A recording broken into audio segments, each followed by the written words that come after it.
আমরা গৃহস্থী আপনার কাছে বলতাম, আপনি নিজেই তো দেখলাম ইউটিউবে কোন জানি দল না তারল, মানে ফ্যান তুললিয়া রোয়ার মানুষের দ্বারা গিয়া রোয়া দিতে চান। তা আপনার কাছে গৃহস্থীর ব্যাপারে কি বলবো, আপনি নিজেই পারেন।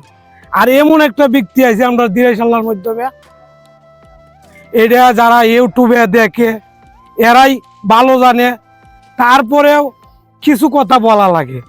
আমরা গৃহস্থীর কাজে অনেক সময় যে গৃহস্থী করি, সময়ের সার এগুলো পাওয়াটাও একটু মানে দোকানে গেলে 100 টাকা বাড়ায় দিলে আনতে পারে জয়টা ইচ্ছা এটা সার।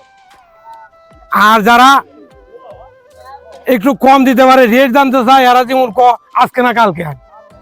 আমরা গৃহস্থী তো এটাই, সময়ে সারটা পাইতাম আর সময়ে যা কিছু লাগে সঠিকভাবে পাইতাম।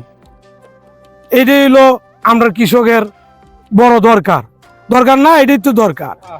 আর আপনার ব্যাপারে আমরা কি বলবো, মনে করেন দিরাইশাল্লাহ যতটি মিটিং হইতাছে আমরা ইউটিউবে দেখতাছি, ফেসবুকে দেখতাছি, আপনার কাছ থেকে আমরা অনেক কথাগুলো শিখতাছি। মানে যে কথা আমরা জানতাম না এই কথা আমরা আপনার কাছ থেকে জানতাছি, শিখতাছি।